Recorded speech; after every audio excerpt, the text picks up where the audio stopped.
ओम नमो भगवते वासुदेवाय। ओम नमो भगवते वासुदेवाय। हरे कृष्ण। तो आज हम पढ़ रहे हैं श्रीमद् भागवतम के दशम स्कंद, भगवान कृष्ण के लिए रुक्मिणी का संदेश, रुक्मिणी संदेश, सॉरी।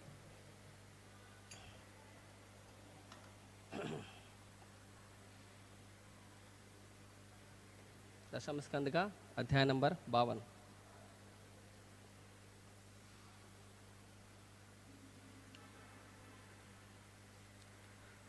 श्लोक संख्या 37 से 40, 37 to 40।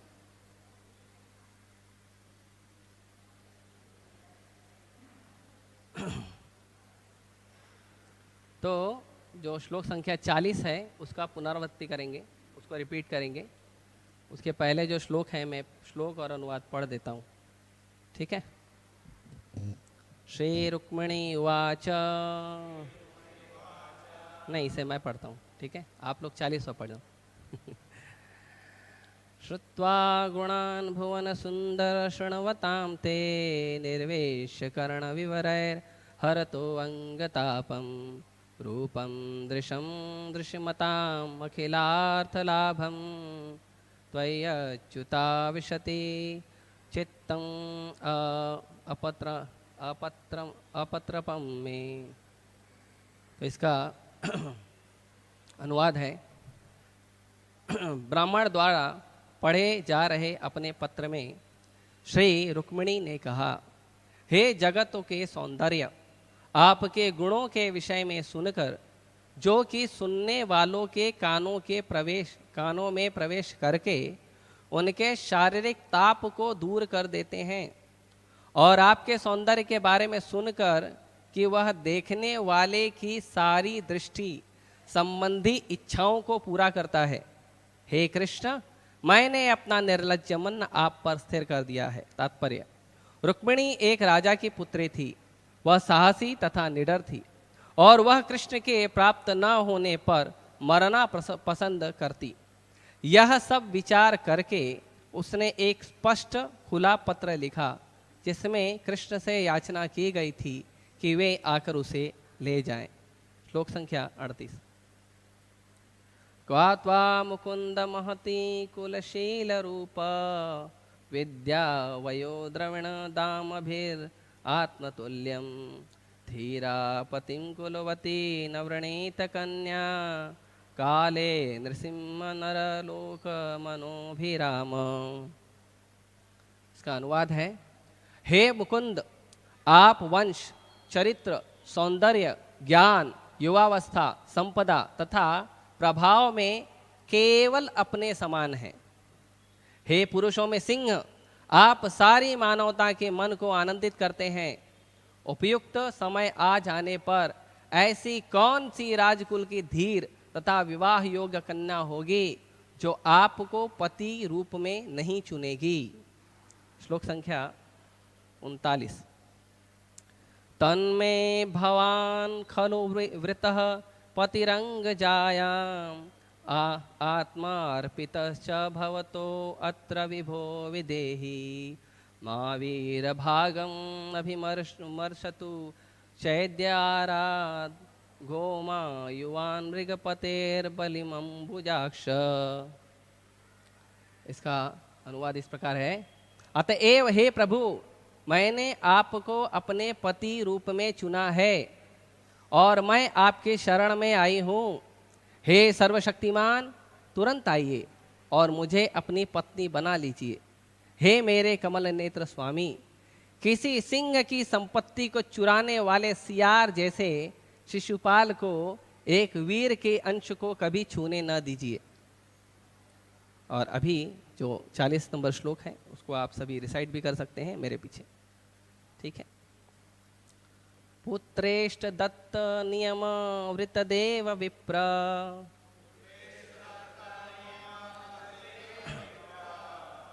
गुरुवर्चनादिभिर अलम भगवान परेशः आराधितो यदि गदाग्रज एत्यपाणिम्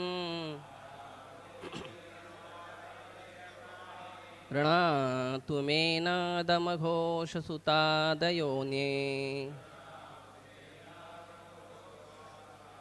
पुत्रेष्ट दत्तनियमव्रतदेव विप्र गुरुवर्चनादिभिरलं भगवान् परेशः आराधितो यदि गदाग्रज एत्यपाणिम्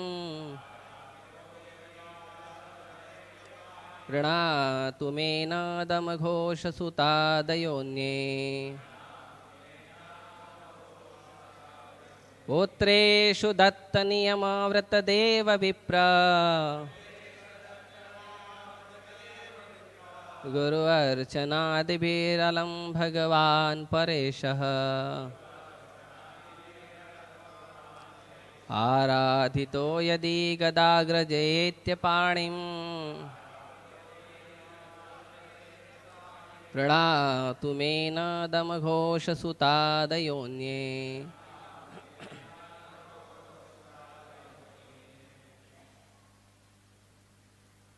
प्रोजी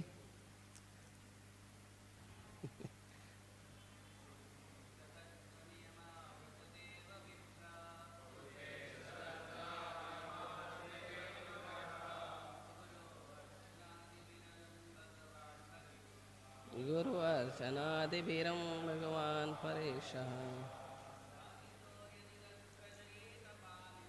आराधितो यदि गदाग्रज एत्यपाणिम्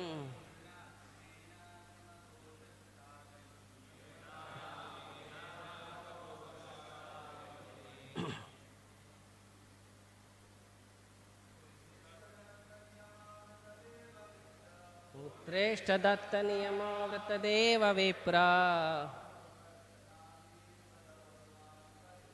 गुरुवर्चनादिभिरं भगवान् परेशः आराधितो यदि गदाग्रज एत्यपाणिम्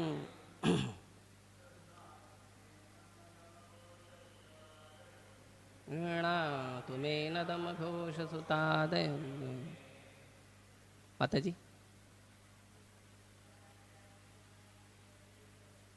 पुत्रेष्ट दत्तनियमव्रतदेव विप्र गुरुवर्चनादिभिरलं भगवान् परेशः आराधितो यदि गदाग्रज एत्यपाणिम् गृह्णातु मेन दमघोषसुतादयोन्ये शब्दार्थ अनुवाद और तात्पर्य कृष्ण कृपा मूर्ति अभयचरणानंद भक्ति वेदांत स्वामी प्रभुपाद जी के शिष्यों द्वारा। शब्दार्थ पूर्त पुण्य कार्यों ब्राह्मणों को भोजन कराना, कुआं खुदवाना आदि के द्वारा इष्ट यज्ञादि करना, दत्त दान नियम अनुष्ठान पालन, यथा तीर्थ स्थान जाना, व्रत तपस्या का व्रत, देव देवताओं, विप्र ब्राह्मणों, गुरु तथा गुरुओं की अर्चन पूजा आदि भी इत्यादि से अलम पर्याप्त भगवान भगवान पर परम ईशः नियंत्रक आराधितः भक्ति किया हुआ यदि यदि गद अग्रजः गद के बड़े भाई कृष्ण एत्य आकर पाणिम हाथ गृणतु ग्रहण करें मैं मेरा न नहीं दम घोष सूता दम घोष पुत्र शिशुपाल आदयः इत्यादि अन्य अन्य। यदि मैंने पुण्य कर्म यज्ञ दान अनुष्ठान व्रत के साथ साथ देवताओं ब्राह्मणों तथा गुरुओं की पूजा द्वारा भगवान की पर्याप्त रूप से उपासना की हो तो हे गदाग्रज, आप आकर मेरा हाथ ग्रहण करें और दमघोष का पुत्र या कोई अन्य ग्रहण न करने पाए। तात्पर्य, आचार्यों ने इस श्लोक की व्याख्या इस प्रकार की है। रुक्मिणी को अनुभव हुआ कि केवल एक जीवन के प्रयासों द्वारा कृष्ण को प्राप्त नहीं किया जा सकता, इसलिए उन्होंने श्री कृष्ण को आने के लिए विश्वस्त करने के आशा हेतु उन पुण्य कर्मों को गंभीरता से इंगित किया जो उन्होंने इस जीवन में तथा पिछले जीवन में किए थे।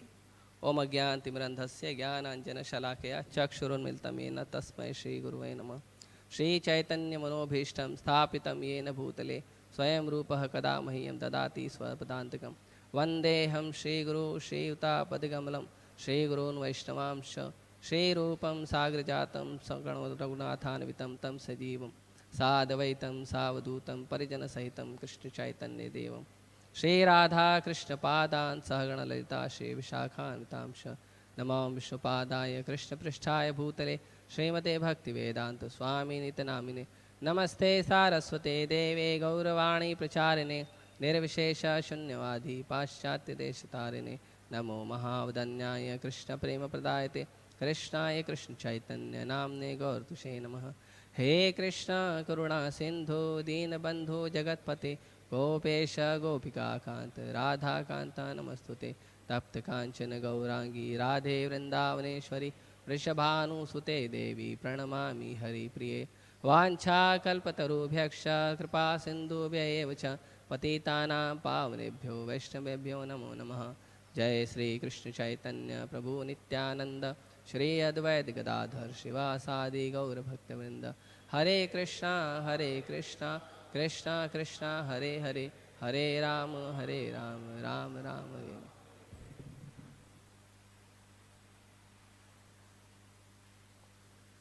हरे कृष्ण। तो सबसे पहले सभी वैष्णवों से कृपा याचना करना चाहता हूँ, विशेषकर जो वरिष्ठ वैष्णव हैं यहाँ पे, उनसे कृपा याचना करना चाहता हूँ कि ये माता रुक्मिणी का पत्र है और ये पत्र की शुरुआत जो है, इसमें 7 श्लोक हैं पत्र में, तो जो 4 श्लोक हैं शुरुआत के मैं पढ़ रहा हूँ। तो ये माता रुक्मिणी का पत्र है और मुझे पढ़ना है, तो बड़ी गंभीरता की बात है। तो इसीलिए आप सभी वैष्णव का आशीर्वाद चाहिए कि आप लोग आशीर्वाद करें, ताकि जैसा प्रभुपाद जी और उनके अनुयायी शिष्य हैं जैसा वो बताते हैं, वैसा मैं कुछ जो है उनके शब्दों को दोहरा सकूं। और विशेषकर माता रुक्मिणी भगवान कृष्ण से भी प्रार्थना है कि वो भी आशीर्वाद दें। तो यहाँ पे हम चलेंगे, एक एक करके श्लोक को हम चर्चा करने का प्रयास करेंगे, थोड़ा थोड़ा जो मैंने थोड़ा समझने का प्रयास किया है।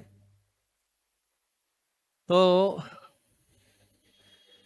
जो श्लोक संख्या 37 है, उसमें वर्णन है, श्रुत्वा गुणान भुवन सुंदर शृण्वताम ते निर्विश्य कर्ण विवरैर हरतो अंगतापम। ये जो श्लोक है, इसमें माता कह रही हैं कि श्रुत्वा गुणान भुवन सुंदर शृण्वताम ते, के माता रुक्मिणी जी जो भगवान के बारे में जितना जान पाई थी, वो जान पाई थी कैसे? वो जान पाई थी सुनकर जान पाई थी कि जब माता रुक्मिणी जो महाराज भीष्मक हैं, उनके राज्य में बहुत सारे ब्राह्मण आते थे, तो उनके राज्य में ब्राह्मण आकर भगवान की कथा चर्चा करते थे। और पूरे सृष्टि में, ऐसे तो पूरे सृष्टि में कहीं से भी देखा जाए तो केवल भगवान ही एक ऐसे सुंदर हैं जिन्हें हम सुंदर कह सकते हैं। बाकी सब तो उनका थोड़ा थोड़ा अंश है या थोड़ी थोड़ी कृपा कटाक्ष है, उससे ज्यादा कुछ नहीं है। तो उसका क्या कहा जाए कि भगवान जब स्वयं धरती पर हैं, जब भगवान स्वयं धरती पर लीला विचरण कर रहे हैं, और उस समय भगवान का गुणानुवाद जो है ब्राह्मण लोग कर रहे हैं, भगवान को स्वयं देख देख कर उनका गुणगान कर रहे हैं। अभी तो हम लोग सुनकर करते हैं, और प्रभुपाद जी की कृपा है कि भगवान स्वयं प्रकट हुए हैं, श्री श्री राधा रास बिहारी, जिनका दर्शन करके हम गुणानुवाद कर सकते हैं। तो अभी हमारे लिए है भगवान के सुंदर श्री विग्रह, जो भगवान जैसे अनंत रूप गौर प्रभु बता रहे थे उस दिन कि भगवान जो हैं अर्चा विग्रह, वो क्या है? वो स्वयं भगवान है, वो अर्चा अवतार है, वो भी एक अवतार है, अर्चा अवतार है ना। नाम एक अवतार है, अर्चा एक अवतार है। तो भगवान जो स्वयं प्रकट हुए हैं अर्चा अवतार के रूप में, हम उन्हें दर्शन कर सकते हैं। और ऐसे त्रिभुवन सुंदर भगवान, भुवन सुंदर भगवान का दर्शन करके हम थोड़ा सा समझने का प्रयास कर सकते हैं। और उससे भी महत्वपूर्ण है कैसे? श्रुत्वा, सुनकर, सुनने का प्रयास करना चाहिए। बार बार बार बार भगवान को सुनकर, भगवान को इन आंखों से हम दर्शन नहीं कर सकते हैं, भगवान को पहले सुनना पड़ेगा। किसी भी व्यक्ति के बारे में पहले हम सुनते हैं, उसके बाद में उस व्यक्ति का कुछ गुण हम समझ पाते हैं। किसी अनजान व्यक्ति से हम मिल लिए और उस अनजान व्यक्ति के साथ मिलकर हम कोई कार्य कर रहे हैं, और कुछ समय बाद उस व्यक्ति का कोई जो साथ वाला व्यक्ति है वो आकर बताए कि आपको पता है आप किसके साथ काम कर रहे थे? नहीं, मुझे पता नहीं। अरे वो मंदिर के बहुत वरिष्ठ भक्त हैं। तो अचानक से जब सेवा कर रहे थे तब तो मन में वो भाव उत्पन्न नहीं होगा, लेकिन जब उनके गुणों को सुनेंगे, जब उनके कार्यों को सुनेंगे, भगवान के चरणों में की गई उनकी सेवा को जब सुनेंगे, तो क्या होगा? तो मन में और आदर उत्पन्न होगा, मन में उनके लिए और सम्मान उत्पन्न होगा। और क्योंकि भगवान के भक्त हैं तो उनके प्रति आसक्ति उत्पन्न होगी कि और थोड़ा आशीर्वाद मिल जाए तो हमारा जीवन कृतार्थ हो जाएगा, और थोड़ा सा उनके साथ सेवा करने का संग प्राप्त हो तो हमारा जीवन कृतार्थ हो जाएगा। तो ये बहुत महत्वपूर्ण है। श्रुत्वा, सुनना बहुत जरूरी है। इसीलिए जो नवविधा भक्ति है उसमें पहला भक्ति है क्या? श्रवणम। बार बार भगवान की कथा के सुनने पर जोर दिया गया है कि भगवान की कथा को सुनना चाहिए।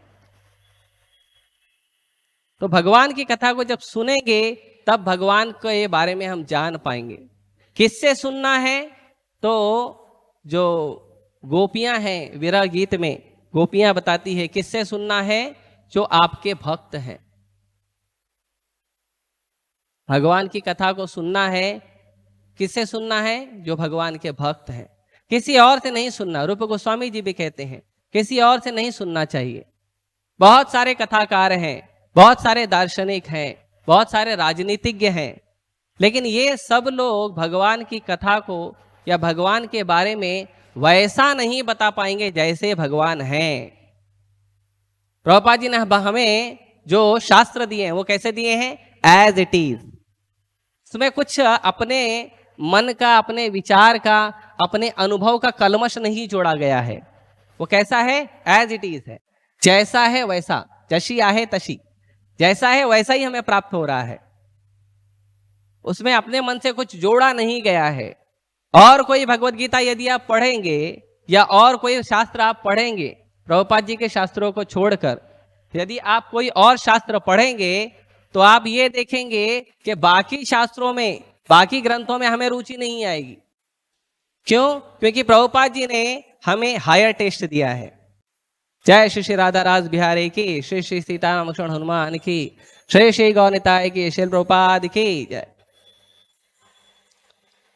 क्योंकि यदि हमारे पास कोई वस्तु ओरिजिनल हो और कोई वस्तु डुप्लीकेट हो तो जो ओरिजिनल है उसका स्वाद हमेशा ज्यादा ही रहता है, और असली स्वाद है तो ज्यादा ही रहता है। अभी कलयुग का जो है वो प्रभाव ऐसा है कि हमें हर जगह डुप्लीकेट ही मिलता है हमको ओरिजिनल मिलना थोड़ा मुश्किल है। तो ओरिजिनल के लिए बहुत प्रयास करना पड़ता है, बहुत कीमत चुकानी पड़ती है। इसीलिए इस्कॉन में भी तो आते हैं, लाखों लोग आते हैं रोज दर्शन करने, लेकिन बहुत कम है जो रुक पाते हैं, समझने का प्रयास कर पाते हैं। क्यों? क्योंकि वो कीमत चुकाने का विचार रखते हैं, वो कीमत चुकाने का साहस रखते हैं। क्या कीमत है? भगवान का नाम जप करना, हरे कृष्णा कृष्णा कृष्णा हरे हरे, हरे राम राम राम हरे हरे। भगवान के बारे में लेक्चर सुनना, भगवान के श्री विग्रह का दर्शन करना, 4 नियम का पालन करना, ये सब क्या है? ये सब उसकी कीमत है, ये सब उसका मोल है। कि हम जो हैं जब थोड़ा तपस्या करेंगे, प्रभुपाद जी के आदेशों का पालन करेंगे और भगवान के बारे में लगातार आके सुनेंगे, तब जाके क्या होगा? थोड़ा थोड़ा थोड़ा थोड़ा हमें भगवान के प्रति आसक्ति प्रकट होगी। तो भगवान से आसक्ति होनी चाहिए और भगवान के गुणों को सुनना चाहिए। क्यों सुनना चाहिए? क्यों सुने? हम अपने क्रिकेट स्टार को सुनेंगे, हम हमारे बॉलीवुड स्टार को सुनेंगे, टीवी स्टार को सुनेंगे, भगवान को क्यों सुने? क्या रखा है भगवान में?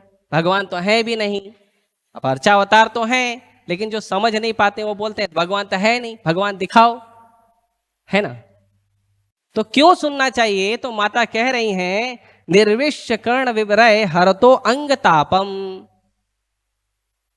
भगवान को सुनना चाहिए। भगवान कैसे हैं? भुवन सुंदर हैं, सबसे सुंदर यदि कोई है तो भगवान है। तो सुनना चाहिए तो केवल भगवान को सुनना चाहिए। तो कोई कहेगा नहीं नहीं मुझे भगवान सुंदर नहीं लगते हैं, मुझे कोई और सुंदर लगता है। होएगा किसी का, सबका अपना अपना होता है। कुछ जो भक्ति नहीं करते उनका अपना अपना कोई होता है, कोई क्रिकेट स्टार, कोई बॉलीवुड स्टार, या आपस में ही है ना, स्त्री पुरुष आपस में ही एक दूसरे को सुंदर कहते हैं। अब वो कहते हैं, होते तो नहीं है लेकिन कहते हैं। तो क्या भेद है भगवान के सुंदर होने में और सृष्टि में जितनी सुंदरता है? तो पहला भेद तो ये है कि जितनी भी सुंदरता पूरी सृष्टि में आई है उसका जो मेन सोर्स है वो भगवान है ना। भगवान के 6 ऐश्वर्य हैं, उसमें एक ऐश्वर्य है भगवान की सुंदरता। तो वो जो है वो मेन स्टॉक है, वो मेन स्टॉक में से ही सबको थोड़ा थोड़ा मटेरियल मिलता है। जितनी भी सृष्टि में सुंदरता हम देख रहे हैं, चर अचर, स्त्री पुरुष, पशु पक्षी, जितनी भी सुंदरता हम देख रहे हैं, देवता गंधर्व किन्नर, जितने भी हम देखते हैं, सारी सुंदरता कहां से आ रही है? केवल भगवान से आ रही। और दूसरा बहुत ज्यादा और बहुत महत्वपूर्ण है भेद, कि भगवान की सुंदरता में और संसार की सुंदरता में क्या भेद है। तो यहां पे माता कहती हैं, हरतो अंग तापम। भगवान की सुंदरता क्या करती है? जो सृष्टि में जो जीव हैं, जो दुखी जीव हैं, अन्य अन्य इच्छाओं के कारण, अन्य इच्छाओं के मारे जाने के कारण, बहुत सारी इच्छाओं को के बहुत प्रबल होने के कारण और इन इच्छाओं को पूरा न करने के कारण जो बहुत उद्वेगना है, जो ताप है, जो गर्मी है, उस गर्मी को ठंडा कर देता है भगवान का जो सुंदर मधुर लीला चरित्र। ये सबसे बड़ा भेद है। और सृष्टि में जितनी भी सुंदरता है उसको देखकर हमारे मन में इच्छाओं की उद्वेगना बढ़ती है, कम नहीं होती है। सृष्टि में जितनी भी सुंदरता हम देखेंगे वो सारी सुंदरता में क्या होता है? उस वस्तु को देखकर उस वस्तु का आनंद लेने की उद्वेगना बढ़ती है, कम थोड़ी होती है। कम होती है, उसका ताप बढ़ता है। किसी भी चीज को सुंदर देखे, चाहे खाने की चीज हो, चाहे सूंघने की चीज हो, चाहे स्पर्श करने की चीज हो, चाहे स्वाद लेने की चीज हो, चाहे सुनने की चीज हो, अलग अलग गाना सुनते हैं लोग, चाहे सुनने की चीज हो, जितने भी जो 5 हमारे ज्ञान इंद्रियां हैं, ये 5 ज्ञान इंद्रियां से जो प्राप्त होने वाली चीज है, उससे जो उद्वेगना होती है, ये उद्वेगना शांत हो जाती है। हरतो अंग तापम। भगवान का गुण, भगवान का चरित्र सुनने से हमारे जीवन में जितना चिंता है, जितना दुख है, जितना अग्नि है जिसके कारण हम दुखी हो जाते हैं, बहुत सारे विचार हैं, बहुत सारी इच्छाएं हैं जिसके कारण हम दुखी हो जाते हैं, वो सबको भगवान का जो चरित्र है, भगवान का जो सुंदर रूप है उसको दर्शन करने से, उसको सुनने से वो सब हरण हो जाता है, वो सब शांत हो जाता है। कौन नहीं सुनेगा, कौन नहीं सुनेगा? इतना सुंदर भगवान का मंगल चरित्र है। हाँ, और इसी को माता आगे कहती है रूपम। अब इतना माता जी कह रही है, माता जी इसके आगे और वर्णन कर रही है। कोई कहेगा नहीं मैं नहीं सुनूंगा, मैं नहीं सुनूंगा भगवान के गुण चरित्र को, मैं अपना कुछ सुनूंगा, मेरे को उसमें इंटरेस्ट है, मैं देखूंगा भी नहीं। तो क्यों सुनना है? आगे और कहती है रूपम दृशाम दृश्यमताम अखिल अर्थ लाभम।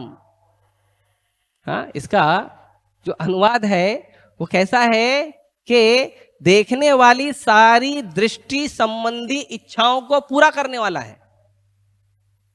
कि अगर हम किसी दूसरी चीज को देखना चाहते हैं तो उसको देखकर कुछ इच्छा होगी ना मन में, तभी तो देखना है। तो कुछ मन में इच्छा होगी कि इस वस्तु को देखेंगे, उस वस्तु को देखकर मेरी वो इच्छा पूरी हो जाएगी, है ना? तो माता कहती हैं कि देखने वाली सारी दृष्टि संबंधी इच्छाओं को पूरा कर देता है। मतलब आप जिस किसी भी चीज के प्रति आसक्त हो, आप जिस किसी चीज के प्रति आपका अनुराग है, उस वस्तु को देखकर आपकी जो इच्छा पूरी होगी, आपकी जो इच्छा संतुष्ट होगी, वो इच्छा भी वहां नहीं जाके भगवान का कथा बैठ के सुनेंगे, यहाँ पे भगवान का दर्शन करेंगे, वो भी पूरा हो जाएगा। आपको जाने की जरूरत नहीं है, कहीं जाने की जरूरत नहीं है। किसी भी रूप से हमें आसक्ति हो, संसार का कैसा भी रूप हो, कैसा भी गुण हो, कैसा भी चरित्र हो, किसी भी चीज को सुनने की आसक्ति हो, वो भी इच्छा आपकी यहीं बैठे बैठे पूरी हो जाएगी, कहीं जाने की जरूरत नहीं है। एक बार चक्रवर्ती प्रभु बता रहे थे, बहुत सुंदर वर्णन बता रहे थे कि एक बार मंदिर के जहां पे पूजा थाली लगती है, वहां पे एक व्यक्ति प्रभु जी को मिला और प्रभु जी को पूछ रहा था कि आप लोग बाहर क्यों नहीं जाते हो? अरे पब है, रेस्टोरेंट है, खाने पीने की चीज है, गार्डन घूमने की चीज है, बहुत सारी जगह है, आप लोग जाते क्यों नहीं हो? उधर भी जाना चाहिए, बहुत सारी चीज है आनंद लेने वाली। आप लोग जबरदस्ती मंदिर में बैठे हो, तो जबरदस्ती मंदिर में बैठे हो, बाहर नहीं जाओगे तो आपको थोड़ी पता है कि बाहर कितना सुंदर सुंदर चीज है, आपको नहीं पता। तो इसीलिए आप लोग मंदिर में बैठते हो, आपको लगता है सब अच्छा यही है, बाहर है ही नहीं। तो प्रभु जी ने पूछा अच्छा आप जाते हैं? हाँ हम जाते हैं। आप रेस्टोरेंट जाते हैं, आप घूमने जाते हैं, आप गार्डन जाते हैं, सब जगह जाते हैं? हाँ जाते हैं। तो आपकी इच्छाएं पूरी होती? हाँ होती। फिर मंदिर क्यों आते हो? जब सब जगह आपकी इच्छा पूरी होगी तो मंदिर क्यों आए? मंदिर क्यों आए? मेन पावर सोर्स यही है ना, सारी सृष्टि के जितनी भी सुंदरता उसका मेन पावर सोर्स यही है। तो जब यहां आ गया तो सब यहीं पूरा हो जाएगा, बाहर जाने की जरूरत नहीं है। इसीलिए भक्तों के मन में कभी कभी माया जो है खेलती है, भक्तों से, सब कई लोगों से खेलती हैं। तो कभी कभी ऐसा होता है, ऐसे मन में विचार आ जाता है कि नहीं बाहर की चीज सुंदर होगी, नहीं हमको कन्विक्शन होना चाहिए। यहाँ हमारी माता कह रही है, माता रुक्मिणी कह रही है कि कोई भी दूसरी चीज को देखने का जरूरत नहीं है। वो दूसरी चीज को जो हम देखने का विचार करते हैं, उससे जो हमारी इच्छाएं होती है पूरा करने की, वो इच्छाएं भी केवल भगवान का दर्शन करने से और कथा सुनने से पूरी हो जाएगी, नहीं जरूरत है कहीं और जाने की। तो माता कह रही है ऐसा, इसीलिए माता कह रही है इसीलिए भगवान आए और कृपया करके मुझे स्वीकार करें, कृपया करके मेरा हाथ ग्रहण करें, मुझे स्वीकार करें। तो यहां पे तात्पर्य में कहते हैं रुक्मिणी को अनुभव हुआ कि केवल एक, सॉरी क्षमा कीजिए हाँ, तो यहां पे वर्णन करते हैं कि माता जो है वो कैसी है, राजा की पुत्री है। वह साहसी तथा निडर थी और कृष्ण के प्राप्त न होने पर मरना पसंद करती थी। यह सब विचार करके उसने खुला स्पष्ट पत्र लिखा। तो पूरा कन्विक्शन है माता को, रुक्मिणी को, और कुछ नहीं चाहिए, केवल कृष्ण चाहिए, और कुछ नहीं चाहिए। तो ये भाव हमें भी, हम जो भजन करते हैं, भगवान का साधन भजन करते हैं, ये भाव हमको भी होना चाहिए कि केवल कृष्ण चाहिए और कोई नहीं चाहिए। तो कोई कहेगा नहीं माता रुक्मिणी तो प्यार करती थी भगवान से, इसके लिए बोल दी। तो ऐसा नहीं है। माता रुक्मिणी ने कहा है, गोपियों ने कहा है, भीष्म पितामह कहते हैं भीष्म पितामह जिनको भगवान मारने के लिए रथ का पहिया लेकर दौड़े वो कहते हैं त्रिभुवन कमनम तमाल वर्णम, भगवान के सुंदर वर्णन जो रूप है उसका वर्णन करते हैं। और वो भी भगवान को कहते हैं आप ही हो, क्या हो? त्रिभुवन कमनम, पूरे सृष्टि में जितनी भी कामनाएं होती हैं उन सभी कामनाओं में प्राप्त करने योग्य प्रभु अगर कोई है तो केवल आप हो और कोई नहीं।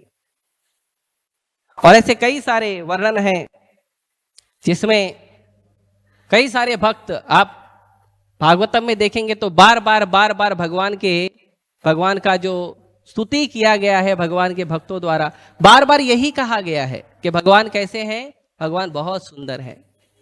ध्रुव महाराज के सामने जब भगवान प्रकट हुए तो ध्रुव महाराज को भगवान बोले कुछ चाहिए, तो भगवान की सुंदरता देखकर ध्रुव महाराज की इच्छा थी ब्रह्मा जी का राज्य प्राप्त करने की, लेकिन भगवान की सुंदरता को देखकर ध्रुव महाराज कहते हैं भगवान मैं तो कांच के टुकड़े मांगने आया था, ब्रह्मा जी का राज्य कांच का टुकड़ा है। और यहाँ पे देखो राजनेता लोग छोटी छोटी सीट के लिए लड़ते रहते हैं। हाँ? उनको ये सब जाके सुनाना चाहिए, क्या करे, दुर्भाग्य सुनने आते नहीं। लेकिन आप क्या हो? आप ओरिजिनल डायमंड हो। और मुझे कोई वर मत दीजिए भगवान, फंस जाऊंगा, ये जो वरदान है इससे फंस जाऊंगा मैं, तो कोई वर न दीजिए। आगे माता कहती हैं कि यदि कोई ऐसा सोचे, मान लो भगवान पूछ लें, क्या ऐसा थोड़ी है मैं ही सुंदर हूं, बहुत सारे लोग सुंदर हैं। जैसा आप देखेंगे जो आने वाले अध्यायों में भगवान एक बार माता रुक्मिणी से परिहास करते हैं, तो परिहास करते समय भगवान बोलते हैं कि अरे आप ग्वाले से क्यों विवाह कर लिया आपने, इतने सारे बड़े बड़े राजा थे, इतने सारे सुंदर सुंदर लोग थे, तो मेरे से क्यों विवाह किया आपने। तो माता एडवांस में लिखकर भेज रही हैं क्यों विवाह किया है। तो माता लिख रही हैं कि हे मुकुंद, आप वंश, चरित्र, सौंदर्य, ज्ञान, युवावस्था, संपदा तथा प्रभाव में केवल अपने समान है। भगवान के समान कोई है? हाँ, कौन है? भगवान है। भगवान के समान केवल भगवान है, दूसरा कोई नहीं है। किसी भी चीज में, चाहे युवावस्था में देखो, चाहे सौंदर्य में देखो, चाहे ज्ञान में देखो, चाहे चरित्र में देखो, चाहे वंशावली में देखो, यदि भगवान के समान कोई है तो केवल भगवान है। नहीं, कोई उनसे बड़ा भी होगा, समान नहीं है तो कोई बड़ा होगा ना। तो इसके लिए प्रभुपाद जी बार बार प्रभुपाद जी इंगित करते हैं असम ऊर्ध्व, समान नहीं है और ऊंचा भी नहीं है उनसे। न केवल कोई भगवान के समान है इन चीजों में, न केवल कोई भगवान से बड़ा है इन चीजों में, है तो केवल एक भगवान कृष्ण, समानता भी नहीं है और कुछ। तो इसीलिए, और ये भगवान का जो रूप, गुण, चरित्र, सौंदर्य, युवावस्था जो भगवान का है, ये कैसा है पता है? कैसा है? ये मानवता के मन को आनंदित करने वाला है। पूरे संसार में लोग क्या ढूंढ रहे हैं? आनंद ढूंढ रहे हैं ना। कहां कहां आनंद ढूंढ रहे हैं? किन किन वस्तुओं में आनंद ढूंढ रहे हैं? और कलयुग के रजस तमस के प्रभाव में तो लोग निकृष्ट वस्तुओं में आनंद ढूंढ रहे हैं। दारू पिएंगे तो आनंद मिल जाएगा, तंबाकू खाएंगे तो आनंद मिल जाएगा, गुटखा खाएंगे तो आनंद मिल जाएगा, निकृष्ट वस्तुओं में। और थोड़ा अच्छा तो चलो कहीं पिकनिक घूम के आएंगे, आनंद मिल जाएगा, कहीं कुल्लू मनाली जाएंगे तो आनंद आ जाएगा घूमने के लिए, बर्फ की वादियां देखेंगे तो आनंद आ जाएगा। नहीं तो कुछ अपने डेकोरेशन करते हैं, शादी में, बर्थडे में कुछ डेकोरेशन करते हैं, उसको वो सुंदरता देखेंगे तो आनंद मिल जाएगा। नहीं तो कुछ अच्छा खाएंगे, बड़े रेस्टोरेंट में, 5 स्टार रेस्टोरेंट में खाएंगे तो आनंद मिल जाएगा। कितना लोग प्रयास करते हैं, इतने सारे लोग हैं संसार में, ये राधा रासबेरी मंदिर में आके एक बार भगवान को देखेंगे तो समझ में आ जाएगा आनंद किधर है। क्यों? क्योंकि माता कहती हैं भगवान कैसे हैं, पूरी सृष्टि में जितनी भी मानवता है सभी को, और न केवल मानव, पशु पक्षी सभी को भगवान आकर्षित करते हैं। इसीलिए तो भगवान का नाम कृष्ण है, सर्व आकर्षित कृष्ण। इसीलिए तो भगवान कृष्ण है, उनका नाम इसीलिए कृष्ण रखा गया है कि भगवान सबको आकर्षित करते हैं। और इसके लिए माता शब्द का उपयोग कहती हैं मुकुंदा। हे प्रभु, आप न केवल मुक्ति देते हो बल्कि आप क्या और देते हो, आनंद भी देते हो। भगवान आनंद देते हैं, मुकुंदा है भगवान। इसीलिए माता आगे कहती है कि ऐसी कौन सी समय आने पर ऐसी कौन सी राजकुल की धीर तथा विवाह योग कन्या होगी जो आपको पति के रूप में नहीं चुनेगी। अभी ऐसा कोई पर्सनालिटी अवेलेबल है तो किसी और से क्यों कोई विवाह करेगा? ऐसा कोई पर्सनालिटी तो क्यों किसी से विवाह करेगा? नहीं करेंगे ना। तो इसीलिए माता कहती है, इसीलिए हे प्रभु आप ऐसा करिए कि आप जो है आइए, तुरंत आइए और मुझे अपनी पत्नी बना लीजिए। तो कैसे बना लीजिए? तो माता कहती है जो उनका वर ऑलरेडी देखा गया है शिशुपाल, तो क्या कहती है वो शिशुपाल कैसा है? एक सियार जैसा है। और आप कैसे हो? आप वीर हो। और ये सियार जो है ना, ये आप जैसे वीर का अंश लेने वाला है। वो बैठा तो दूल्हा बन के मेरा शादी होगा, मन में लड्डू फूट रहे थे, उसको क्या पता लड्डू फूटेगा नहीं, ब्लास्ट होगा और बड़ी दुर्गति होगी उसकी। उसका मन जो है वो जितना आनंदित हो रहा है बड़ा दुखी हो जाएगा। बहुत दुखी हुआ था। इसके लिए लगता है राजसूय यज्ञ में उसका जो भगवान का निंदा करने का वेग शायद इसीलिए बढ़ गया कि मैं जिससे विवाह करने जा रहा था ये भगा के लेके गया था उसको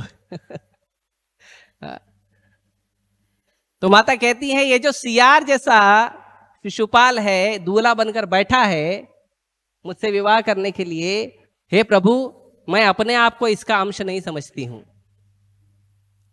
मैं आप जैसे वीर का अंश हूं, आप जैसे भुवन सुंदर भगवान का अंश हूं। कृपया करके आप मुझे स्वीकार कीजिए। तो हर जीव को भी यही समझना चाहिए। माता यहां शिक्षा दे रही है हर जीव के लिए। हम कौन हैं? ममैवांशो जीवलोके जीवभूता सनातनः। हम भगवान कृष्ण के अंश हैं।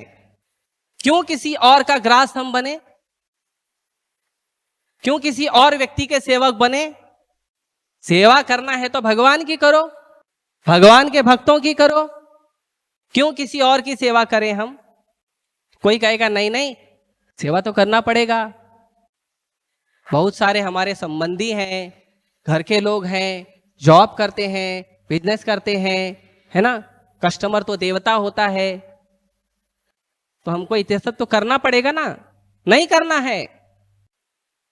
उनके प्रति केवल कर्तव्य निष्ठा होनी चाहिए कि किसी कारण से मैं इनके संबंध में हूं, किसी कारण से मेरा इनसे कुछ लेन देन हो रहा है, तो जितनी कर्तव्य निष्ठा है उतना ही करिए। लेकिन ये बार बार चिंता में रखिए कि हम एक अंश हैं किसके? पूर्ण पुरुषोत्तम भगवान कृष्ण के अंश हैं। हम और किसी के अंश नहीं हैं, और वही वीर पुरुष के हम अंश हैं, और हमें केवल उन्हीं का सेवक बनना है। जब ये मन में भाव रहेगा तो बार बार मन में सेवा करने का विचार आएगा। सोचिए कितनी सारी चीजें हैं। माता रुक्मिणी कह रही हैं कितनी सारी चीजें। एक तो भगवान बहुत सुंदर हैं, भगवान जैसा कोई दूसरा नहीं है। सेवक बनना है तो भगवान का बनना है, क्योंकि भगवान ही हमारे जो हैं वो पूर्ण हैं, हम भगवान के अंश हैं। कितनी सारी चीजें माता बता रही हैं। तो यदि हमको किसी का सेवक बनना चाहिए तो एक स्वामी में लोग क्या ढूंढते हैं? यही ढूंढते हैं सुंदर होगा, पैसे वाला होगा, है ना, बड़ा आदमी होगा, सुपरस्टार होगा, बहुत चीज ढूंढते हैं ना। अरे आप देखिए माता सब कुछ दे रही हैं भगवान को। भगवान कृष्ण के चरित्र में सब कुछ भगवान कृष्ण के चरित्र में है, कहीं और जाने की जरूरत नहीं है। और जब ये सब कुछ मिल जाएगा तो क्या जरूरत है भगवान को छोड़कर कहीं और जाने की? इसीलिए हमारे मंदिर में इतने सारे भक्त हैं जो सेवा करते हैं। ये कोई इसलिए सेवा नहीं करते कहीं, ठीक है कहीं काम नहीं मिला। कभी कभी लोग साधु को आरोप लगाते हैं, इन लोगों को कहीं काम वाम मिला नहीं होगा, इसके लिए आ गए मंदिर में बैठ गए। ऐसा नहीं है, आपको कहीं ठिकाना नहीं मिला है, इसीलिए आप भटक रहे हो। हमें आश्रय मिल गया है। जो असली आनंद है, असली आनंद ढूंढने के लिए संसार के लोग भटक रहे हैं यहां वहां। उनको एक नहीं मिलता, दूसरा दूसरा नहीं मिलता, तीसरा। एक मोबाइल खरीदा, संतुष्ट नहीं हुआ, फिर सोचा दूसरे में आनंद है, फिर 6 महीने बाद तीसरे में आनंद है, फिर 6 महीने बाद चौथे में आनंद है। मोबाइल है, ईयरफोन है, कपड़े हैं, खाने की वस्तुएं हैं, ना जाने क्या क्या है। इतना प्रयास करते हैं, जैसे उसको भोगने का प्रयास करते हैं, पहले तो दुख आता है, बिल भरना पड़ता है ना। फिर उसके बाद सोचते नहीं बिल तो भर दिया, थोड़ा सुख भी मिलेगा। फिर सुख मिला तो फिर दूसरा क्यों, और फिर दूसरे मिल गया तो फिर तीसरा क्यों, क्या जरूरत है? क्योंकि हम भगवान के अंश हैं, हम परम आनंद स्रोत, आनंद घन, पूर्ण पुरुषोत्तम भगवान के अंश हैं। और हमें यदि आनंद का आश्रय कहीं मिलेगा तो केवल भगवान के चरणों में मिलेगा और कहीं नहीं मिलेगा। भगवान की सेवा में मिलेगा, भगवान के भक्तों की सेवा में मिलेगा। और जब ये भाव आएगा तो हम सेवा करेंगे बड़े आनंद से, और छोटी छोटी बारीक बारीक ध्यान रखकर सेवा करेंगे। सेवा केवल ऐसे नहीं करेंगे, ठीक है अथॉरिटी ने बोला तो कर देते हैं। कभी कभी लोग बोलते हैं कि प्रभु जी बाप बोलते हो सेवा करो, मन नहीं लगता कभी कभी। वो तो बोलते हैं हमको सीनियर डिवोटी, तो हम कर देते हैं। नहीं, तब आनंद से करेंगे, छोटी छोटी चीजों का ध्यान रख के करेंगे। सच में आपको उदाहरण देते हैं, जैसे हमारे मंदिर में माताएं हैं, भगवान के लिए फूल माला बनाती हैं। आप देखिए छोटे छोटे चीजों का ध्यान रखती हैं। अभी क्लास के बाद आप जाके भगवान का दर्शन करिएगा, को ध्यान दीजिएगा। भगवान का फूल का माला बनाएंगे, भगवान के लिए हाथ का कंगन भी फूल का होगा। कई बार छोटे छोटे गुलाब के पंखुड़ियों के पत्ते लगाते हैं भगवान के मुकुट में, वो भी फूल का होगा। उसके बाद रिंग बनाते हैं फूलों का। अब ये सब चीज तो ज्वेलरी का भी लगा सकते हैं, लेकिन नहीं, माताओं की क्या इच्छा है कि वो सेवा करें भगवान का। और कुछ भी जितना जरूरत है उतना, जितने फूल चाहिए उतना फूल, जिस जिस चीजों के लिए चाहिए उन उन चीजों के लिए। तुलसी अलग से तोड़ के रखते हैं, जितनी जहां जहां तुलसी जरूरत पड़ती है वहां वहां तुलसी, जितनी जरूरत है उतने के लिए तुलसी तोड़कर रखते हैं, चंदन घिस के रखते हैं। और छोटी छोटी चीजों के लिए, कभी कोई छोटी सी चीज कम हो गई, कोई भक्त आके बोल दिया माता जी ये चीज जो ऐसा ऐसा था, आज मैंने सेवा किया, ये थोड़ा कम लगा मुझे, तो तुरंत दूसरे दिन से उसमें सुधार आना शुरू हो जाता है। ये क्यों हो रहा है? क्योंकि भगवान से आसक्ति है। हमारे भगवान हैं, हमारे प्रभु हैं, वहीं से आनंद आता है, तो क्यों ना करेंगे, क्यों ना करेंगे। हमारे मंदिर में जो वरिष्ठ भक्त हैं, आप देखिए छोटी छोटी चीजों का ध्यान रखते हैं। कई बार लोग मंदिर में आते हैं तो मंदिर के अनुशासन का, मंदिर के जो सेवा है, जो सफाई है, उसके लिए बहुत ज्यादा खुश हो जाते हैं देखकर। बोलते हैं ऐसा तो किसी बड़ी बड़ी कॉरपोरेट कंपनियों में नहीं होता है, जैसा आपके मंदिर में होता है। कितना सुंदर, बरोबर जो टाइम है पट खुलने का पट खुलेगा, बंद होने के टाइम पे बरोबर बंद होगा। जो चीजें हैं प्रॉपर, कितना भी भीड़ हो, कितना भी गर्दी हो, बरोबर होता है हर चीज। कभी कभी कुछ प्रयासों में भक्त से गलती हो जाती है, भक्त प्रयास करता सुधार करने का। ये क्यों करता है? क्योंकि भक्त को पता है कि मेरे जो पूर्ण है वो भगवान है, मेरे जो आनंद के आगार हैं वो भगवान है, मेरे जो असली आश्रय हैं वो भगवान है। तो इसीलिए जब हम इन चीजों का ध्यान करेंगे तो गलतियां नहीं होगी, है ना। यदि कोई खास आदमी है, कोई खास व्यक्ति है आपका, आपका कोई बड़ा काम करने वाला है, या आप किसी को पसंद करते हो, कोई खास व्यक्ति है, कोई बड़ा व्यक्ति है, तो आप ध्यान रखोगे ना कि किसी चीज की उसको कमी ना हो। मैं उसके पास उसका कुछ सेवा करूं तो वो कंप्लेन ना करे, अरे ये चीज नहीं मिला। ध्यान रखेंगे ना। तो जब हमको पता चलेगा कि हमारा असली आश्रय भगवान है, हमें असली आनंद देने वाले भगवान हैं, तो क्यों गलती करेंगे। तो हम अंश हैं और पूर्ण है हमारे राधा रास बिहारी, और कोई नहीं है। तो माता यही कहती है कि ये सारा, ये आप जो हैं, आप पूर्ण हैं और हम अंश हैं। तो कोई बोलेगा चलो अच्छा है, जल्दी जल्दी चलें, मंदिर चलें, प्रयास करेंगे, भगवान की सेवा करेंगे। भगवान को प्राप्त करेंगे। लोग आते हैं, प्रयास भी करते हैं, है ना। फिर थोड़ा दिन सेवा करते हैं, फिर थोड़ा लगता है अभी मैं सीनियर डिवोटी हो गया। मुझे भी लगता है कभी कभी। कभी कभी क्या, रोज लगता है, कभी कभी ऐसा लगता है कि कभी कोई डिवोटी डांट देता तो ऐसा लगता है नहीं मैं जूनियर हूँ। रोज लगता है मैं सीनियर डिवोटी हूँ। हालांकि सीनियर है नहीं, तुच्छ दास है, तो ऐसा लगता है। तो माता कहती हैं आगे, माता कहती हैं भगवान आपको कैसे प्राप्त करना है। भगवान बोलेंगे ठीक है तुम इतना गुणगान कर रहे हो, मुझे प्राप्त करना चाहते हो, but I am not easy, I am not easy. इतने सारे जो लोग हैं, अगर आप बोल रहे हो मैं इतना सुंदर हूं तो मेरे पीछे तो बहुत दीवाने होंगे, बहुत लोग मेरी इच्छा करेंगे, आकांक्षा करेंगे, तो फिर मैं तुमको क्यों स्वीकार करूं। तो माता यहाँ पे बहुत ही नम्र और दैन्य भाव प्रकट कर रही हैं, हे प्रभु मैंने यदि पुण्य कर्म, दान, यज्ञ, अनुष्ठान, व्रत के साथ साथ देवताओं, ब्राह्मण तथा गुरुओं की पूजा द्वारा भगवान की पर्याप्त रूप से उपासना की हो तो। अभी यहां पे नहीं कह रही है कि भगवान मैंने आपकी अगर उपासना की हो तो, मन में स्मरण करके, आपका लेक्चर सुन के, नहीं। माता यहाँ के क्योंकि भगवान से तो मिले ही नहीं है, तो ठीक है कम से कम श्रवण करके, आपके चरणों पे चिंतन करके मैंने सेवा की है आपकी, ऐसा भी कह सकती हैं। लेकिन माता यहाँ क्या कह रही हैं कि भगवान आपकी सेवा मैंने कैसे की हो तो, कह रही हैं यदि मैंने पुण्य कर्म किए हो, यदि मैंने यज्ञ, दान, अनुष्ठान, व्रत, आगे देवताओं, ब्राह्मणों और गुरुओं की पूजा पर्याप्त रूप से की हो तो, और इनकी पूजा, इनकी सेवा करके यदि मैंने आपको, आपकी सेवा की हो तो, आपकी उपासना की हो तो यहां पे गोपी भर्तुर पद कमल्यो दास दास दासानुदास, यहां पे माता वो भी बता रही हैं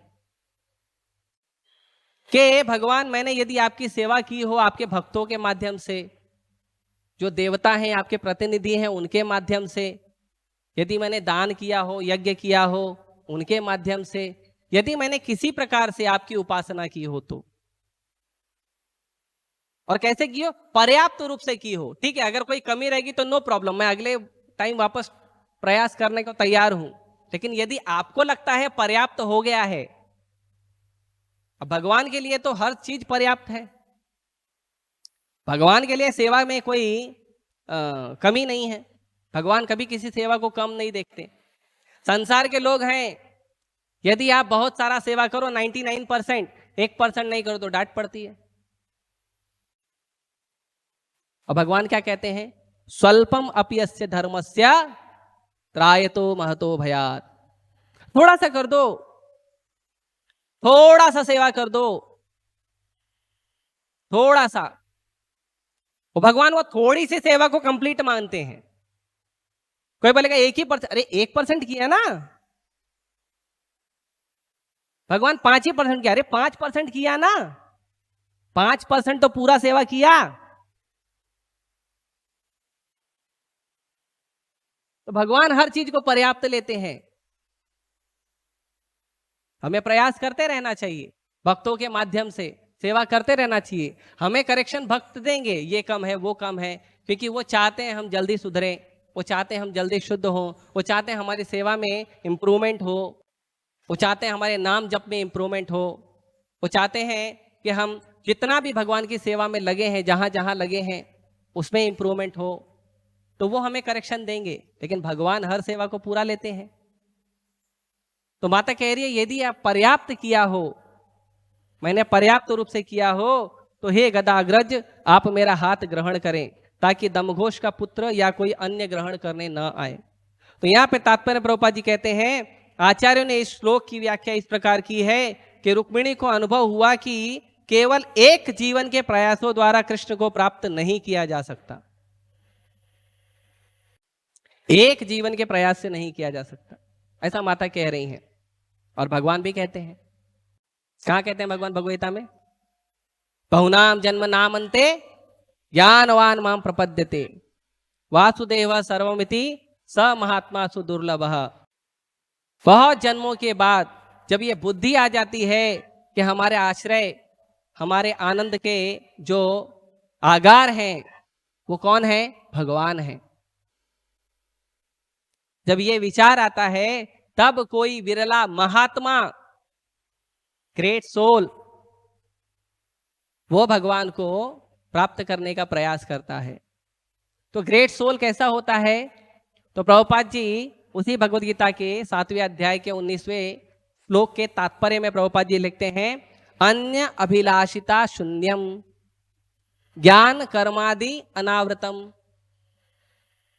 भगवान बोलते हैं ज्ञानी लोग मुझे प्राप्त करते हैं, लेकिन कैसा ज्ञान? भक्ति का ज्ञान। जो ज्ञान भक्ति है, प्रभुपाद जी की पुस्तक पढ़ना ये भक्ति का ज्ञान है, ये साधारण ज्ञान नहीं है, ज्ञानी बनने वाला ज्ञान नहीं है, ये भगवान की भक्ति का ज्ञान है। आगे अन्य अभिलाषिता शून्यम ज्ञान कर्मादि अनावृतम। और कैसी सेवा करनी है? अनुकूलेन कृष्णानुशीलनम भक्तिर उत्तमा। उत्तम भक्ति क्या है?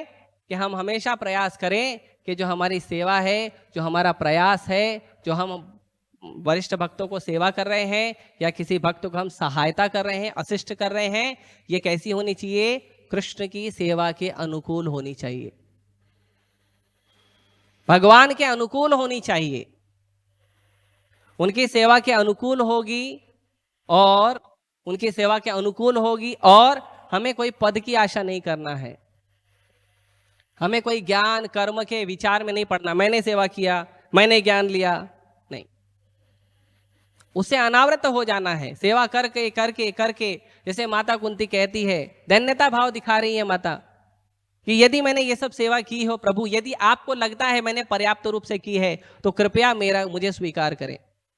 हमें भी यही प्रार्थना करनी चाहिए, प्रभु मैं प्रयास तो कर रहा हूं, आपके भक्तों के मार्गदर्शन में प्रयास तो कर रहा हूं, लेकिन यदि आपको लगता है मैंने थोड़ा सा भी थोड़ा ठीक किया है तो थोड़ा कृपा करिए आपके नाम जप में रुचि आए, थोड़ा कृपा करिए आपके लीला श्रवण में रुचि आए, थोड़ा कृपा करिए आपकी सेवा में मेरा मन लगे। तो ये हमें प्रार्थना करनी चाहिए और रोज प्रार्थना करनी चाहिए। कब करनी चाहिए? रोज करनी चाहिए। रोज कब करनी चाहिए? रोज हर समय करनी चाहिए। जब जब सेवा करते हैं, जब जब जप करते हैं, तब तब भगवान का स्मरण करना चाहिए। जब रीडिंग करते हैं, इसीलिए प्रभुपाद जी ने हमें नियम लगाया है कि हम जब जप करें, जब हम अध्ययन करें, जब हम कथा सुने या कथा बोलें, जब हम सेवा करें तो क्या करना चाहिए? आचार्यों को, भगवान को प्रणाम करना चाहिए, मंगलाचरण करना चाहिए। इसीलिए जप के पहले हमें पंचतत्व मंत्र दिया जाता है कि प्रणाम करिए भगवान को, संकीर्तन के पिता को प्रणाम करिए, है ना।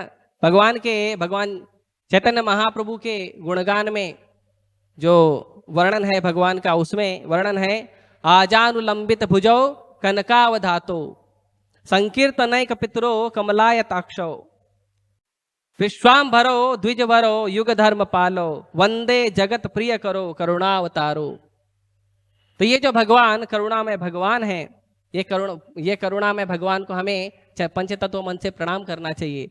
जय श्री कृष्ण चैतन्य प्रभु नित्यानंद श्री अद्वैत गदाधर शिवासादि गौर भक्त वृंद। उसके बाद भगवान का नाम जप करिए, हरे कृष्णा कृष्णा कृष्णा हरे हरे, हरे राम राम राम हरे हरे। तो इसी तरह बार बार प्रणाम करते रहना चाहिए। तो हम जब भी करें तो ये भाव होना चाहिए, हम जब कर रहे हैं, हमें जब करना है, सेवा कर रहे हैं तो ये भाव होना चाहिए कि हमें सेवा करना है। कई बार हम जब सेवा करते हैं, कुछ दूसरे भक्त देखते हैं सेवा करते हैं, तो उन्हें लगता है कि नहीं ये सेवा जो है वो अपने पैशन में कर रहे हैं। ठीक है, लेकिन भगवान की सेवा है ना, और भगवान की सेवा कैसी होती है? ट्रांसेंडेंटल, दिव्य है। वो भक्त भले किसी भी वेग में हो, लेकिन भगवान की सेवा तो दिव्य है ना। नहीं तो क्यों सेवा से शुद्ध हो जाएगा? अगर रजोगुण है तो कर्मी लोग भी बाहर रजोगुण सेवा कर रहे हैं, वो शुद्ध क्यों नहीं हो रहे हैं? कर रहे हैं ना, वो जो रजस तमस में ही पड़े हुए हैं ना कर्मी लोग, तो जब वो रजस तमस में पड़े हैं वो शुद्ध क्यों नहीं हो रहे हैं? उनके मन में ये विचार क्यों नहीं आ रहा है? उनके मन में दैन्यता क्यों नहीं आ रही है? उल्टे जो सेवा करते हैं उससे उनका collar, 1 collar, 2 collar, 3 collar, 5 collar बढ़ते रहता है। नहीं, भगवान की सेवा दिव्य है, भगवान का नाम जब दिव्य है, सब कुछ दिव्य है, सब कुछ ट्रांसेंडेंटल है। भगवान और भगवान से निकली हर चीज ट्रांसेंडेंटल है। इसीलिए हमें उस भाव में, दैन्यता के भाव में कि ऐसी दिव्य सेवा हमें प्राप्त हुई है, नहीं तो भाव नहीं आएगा मन में। भगवान की सेवा कर रहे हैं, जब बाहर जो हम काम कर रहे थे वो रजोगुणी काम है, मंदिर में हम काम कर रहे ये भी रजोगुणी काम है, तो फिर कहां से भाव आएगा?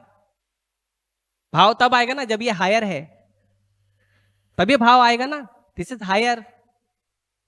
नहीं, ये भगवान की सेवा है, ये दिव्य पुरुष भगवान की सेवा है, ये भगवान के दिव्य भक्तों की सेवा है। इसीलिए मंदिर में सेवा करने से लोग शुद्ध होते हैं, बाहर सेवा करने से लोग शुद्ध नहीं होते हैं। बाहर सेवा करने से लोगों का अहंकार बढ़ता है, लेकिन मंदिर में सेवा करते करते करते करते धीरे धीरे भक्तों का अहंकार, भक्तों का जो भाव है, भक्तों का जो अहम भाव है वो धीरे धीरे कम होता है।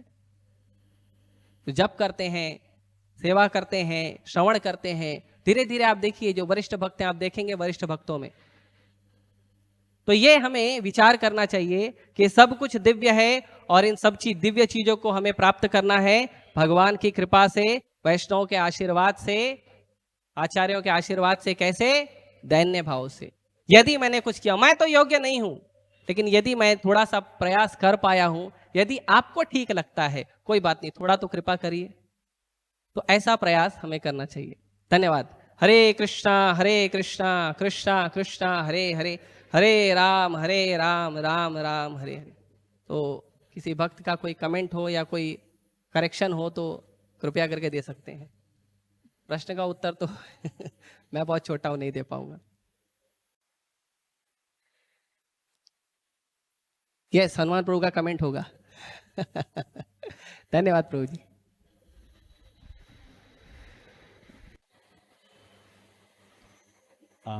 हरे कृष्णा।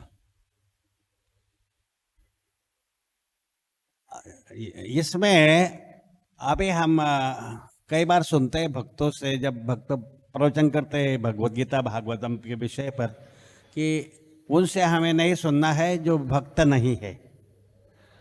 तो वास्तव में जो भक्त नहीं है वो कथा क्यों करेंगे, और करते भी होंगे तो शायद जो भक्त वो नहीं सुने। तो इसमें जो बाह्य लोग कथा करते हैं तो यथारूप क्या है और यथारूप क्या नहीं है। जैसे शक्कर मीठी है और किसी ने बताया कि शक्कर मीठी है, बाद में थोड़ी खट्टी लगती है लास्ट में, तो ये बोगस हो गया। और किसी ने बताया कि शक्कर मीठी है और आखिर तक मीठी लगती है, ये हो यथानुरूप। कोई भी व्यक्ति भगवत गीता भागवतम के सिद्धांत के अनुरूप कथा प्रवचन करते हैं वो कृष्ण भक्त है। और जो भगवान भगवत गीता और भागवतम के सिद्धांत के अनुरूप नहीं बोलते हैं वो कथा स्वीकार करने लायक नहीं है। हरे कृष्ण। तो यहाँ पे सही बोल रहे हैं प्रभु जी। माता का प्रश्न है, कमेंट, माइक दे दीजिए माता जी को। तो यहाँ पे प्रभु जी कह रहे हैं ये सही बात है कि जो भक्त नहीं है वो कथा क्यों करेगा, लेकिन जब हमें प्रामाणिक स्रोत से कथा मिलती है तो हमें वो करना चाहिए। रूप गोस्वामी ने, प्रभुपाद जी ने जहाँ वर्णन किया है कि हमें अभक्तों से नहीं सुनना चाहिए, तो भले वो भक्त होंगे कुछ प्रमाण में, भले कुछ प्रमाण में भक्त होंगे, उनके मन में कोई इच्छाएं हैं, उनको भी पूरा करने के लिए कभी कभी कथा करते हैं पैसा लेने के लिए, तो भले कुछ प्रमाण में उनके पास भक्ति है, वो भगवान की कथा कर रहे हैं, दूसरा काम नहीं कर रहे हैं पैसा कमाने के लिए, भले कुछ प्रमाण में होगी, लेकिन जब हमें ज्यादा प्रमाण में आशीर्वाद मिल सकता है वैष्णव आचार्यों के चरणों में आकर, जब हमें प्रामाणिक गुरुओं के आश्रय में आके जब हमें मिल सकता है तो फिर हमें उसे सुनना चाहिए। हरे कृष्ण माता। हरे कृष्ण प्रभु जी, बहुत ही बढ़िया क्लास था। कमेंट के कुछ लायक नहीं, लेकिन I just want to say something very special to you, क्योंकि आपने आज जो सेवा करते हैं, हार बनाते हैं, उनके बारे में कहा, तो हम सब की तरफ से आपको बहुत बहुत धन्यवाद। साथ में हम आपको बताना चाहते हैं कि जब शिला प्रभुपाद को उनके डिसाइपल ने कहा था कि शिला प्रभुपाद, आप जानते हैं क्वीन एलिजाबेथ को जो सर्व करते हैं ना, वो जप करते हैं। तो शिला प्रभुपाद ने कहा वो तो बात ठीक है, लेकिन जिस दिन क्वीन एलिजाबेथ जप करने लगेगी ना, that will be my achievement. तो डिसाइपल ने कहा आप खुश नहीं हो जो सर्व कर रहे हैं, वो जप कर रहे हैं? कहते हैं हाँ, छोटे जो करते हैं वो भी खुश हो, लेकिन जिस दिन आचार्य जब श्रेष्ठ the leader does it, I will be more happy. ठीक उसी तरह से हम जो सेवा करते हैं, हमें भी नहीं मालूम था कि क्या कर रहे हैं, लेकिन आज आपने इतना उसका महत्व बताया कि पैसे दे के भी ये खरीद सकते हैं या कर सकते हैं, लेकिन एक एक पंखुड़ी, and actually these ladies do that, you know, so much pains taking efforts. तो भले क्वीन एलिजाबेथ के एक सर्वेंट ने, भले एक छोटे से बच्चे ने आज व्यास पे बैठकर बोला, हम सब माता जी की तरफ से आपको बहुत बहुत धन्यवाद। Thank you. धन्यवाद, माता जी का आशीर्वाद मिल गया। तो एक्चुअली आप देखेंगे, आप सुबह मंगला आरती में भी देखेंगे ना, हम लोग मंगला आरती अटेंड करते हैं, माताएं वहां पे बैठ के फूल बनाती हैं। उसके बाद श्रृंगार आरती में पूरा फूल सजाती हैं। हम लोग भगवान का दर्शन करते रहते हैं, माताएं यहाँ पे फूल सजाती हैं, अरेंजमेंट करती हैं। सीताराम के लिए क्या है, राजबिहारी के लिए क्या है, गौरनिताई के लिए क्या है, पूरा अरेंजमेंट करती हैं। शालिग्राम भगवान के लिए क्या है, गिरिराज भगवान के लिए क्या, पूरा अरेंजमेंट करती हैं। और अगर आप दोपहर में 1 बजे 1:30 बजे आएंगे ना, आप देखेंगे ये माताएं तब तक सेवा करते रहती हैं। How much determination, how much conviction, how much surrender it requires. इतना दृढ़ निष्ठा चाहिए उसके लिए। हम कर पाएंगे, रोज कर पाएंगे, 365 दिन कर पाएंगे, हर त्योहार में, हर दिन? तो भगवान की विशेष कृपा है, प्रभुपाद जी की विशेष अनुकंपा है कि माताएं इतना अच्छा सेवा कर पाती हैं। उसके बाद आप देखेंगे कुछ माताएं शाम को आके यहाँ पे कपूर लगा के भगवान के लिए बत्ती बनाती हैं। जैसे मैं नया नया आया था तो भगवान की जब आरती होती है ना, तो मुझे लगता था वो कपूर के अंदर है ना कोई लकड़ी डालता होगा पतला सा, इसके लिए इतना लंबा हो जाता है। तो मुझे ऐसा लगता था। मेरे ख्याल से आप लोगों को भी, कुछ लोगों को लगता होगा ऐसा, मुझे ऐसा लगता था। लेकिन जब मैं एक बार एक माता जी को बनाते हुए देखा यहाँ कोने में, तो मैं देखा बड़े ध्यान से उसको पूरी तरह से टाइट करके कापूस को, और अच्छे से उसको बार बार गोल गोल गोल गोल घुमा के, बहुत जोर लगता है उसके लिए। करिए, एक बनाकर देखिए, पता चल जाएगा। जो नहीं बनाते ना, वो एक बनाइए, आपको समझ में आ जाएगा कितना मेहनत लगता है। पहली बार में तो बनेगा ही नहीं, तो बहुत मेहनत लगता है। तो एक एक छोटी छोटी चीजें देखिए। तो इसीलिए आशीर्वाद है इन माताओं का भी हम लोगों पे। ठीक है, धन्यवाद। हनुमान प्रभु का वापस। ठीक है, बोलिए प्रभु जी, बोलिए।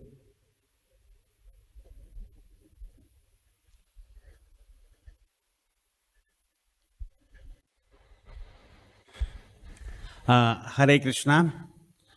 ये अंतर्राष्ट्रीय कृष्ण भावनामृत संघ पर माता जी की कृपा पहले से ही है। जैसे शिल प्रभुपाद जी को अमेरिका जाने के लिए वो माता जी थी श्रीमती मोरार जी, जिन्होंने उनको टिकट दिया, जाने का व्यवस्था करा के दिया। तो हम लोग के ऊपर भी माता जी लोग कृपा बनाए रखे, जिससे हमारा मन प्रभु के चरणों में लगा रहे। जय, धन्यवाद। हरे कृष्ण। जय, धन्यवाद। ग्रंथराज श्रीमद् भागवतम की जय, शील प्रभुपाद की जय, माता रुक्मिणी की जय। हरे कृष्ण।